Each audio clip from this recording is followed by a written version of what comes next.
belangrijkste nieuws uit Curaçao in het Nederlands. Access Journaal.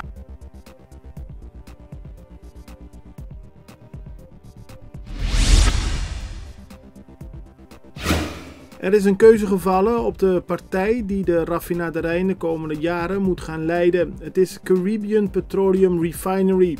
Tenminste, dat is de preferred bidder, zoals de Refineria di Curaçao heeft voorgesteld. De Curaçaose ministerraad is met het voorstel akkoord gegaan. En dat betekent dat er nog geen akkoord is, maar dat er wel de komende maanden verder onderhandeld zal worden met Caribbean Petroleum Refinery om de raffinaderij op Curaçao over te nemen.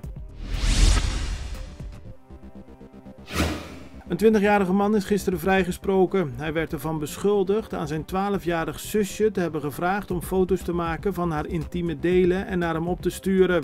Ook waren er andere beschuldigingen van misbruik. Volgens de rechter is er echter geen bewijs dat de man zich hieraan schuldig heeft gemaakt. De partij MAN heeft binnenkort haar partijcongres en daarbij staat de positie van de leider van MAN niet ter discussie. Dat heeft de voorzitter van de partij, Yves Payos-Koop, laten weten. Volgens hem is Steven Martina de leider van de MAN en blijft hij dat ook en is er niemand binnen de partij die wil dat hij vertrekt. Het is daarom ook geen issue op het partijcongres, aldus Koop.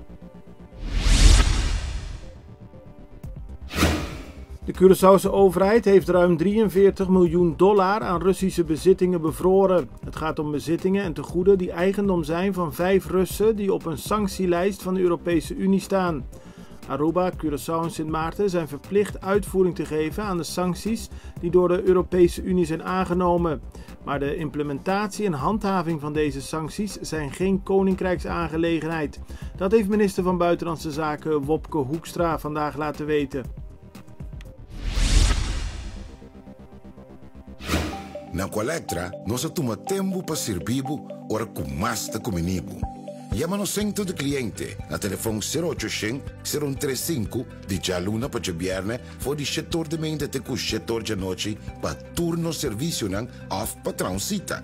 Se você quer cita para sabra, também por hora.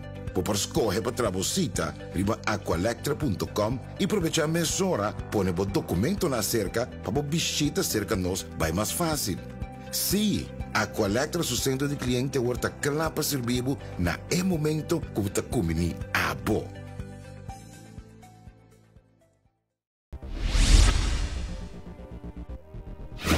Gisteren werd pas bekendgemaakt dat afgelopen zaterdag op 250 kilometer ten noorden van Curaçao de olietanker Cetes is gezonken. De kustwacht heeft het laten weten. De kustwacht heeft ook een reddingsactie op touw gezet om de bemanning in veiligheid te brengen.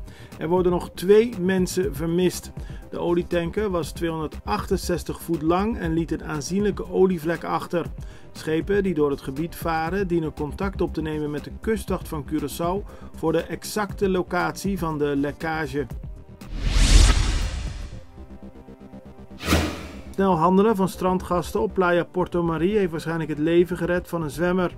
Die was tijdens het zwemmen in de problemen gekomen. Mensen hielpen de man, probeerden te reanimeren en toen de ambulance kwam heeft hij dat werk overgenomen. Uiteindelijk heeft het snelle handelen van de strandgasten naar alle waarschijnlijkheid het leven van de zwemmer gered. De Nederlandse journaliste Rebecca van der Weijden heeft een podcastserie gemaakt over zwerfhonden op Curaçao. Deze is vandaag gepresenteerd onder de naam Dogmop. Het is een 6-delige serie over de wijze waarop omgegaan wordt met zwerfhonden. Volgens Van der Weijden is er zelfs sprake van een zwerfhondenmafia op Curaçao. De podcastserie is te beluisteren via de podcast-app Podimo. Het belangrijkste nieuws uit Curaçao in het Nederlands. Access Journaal, vers van de pers.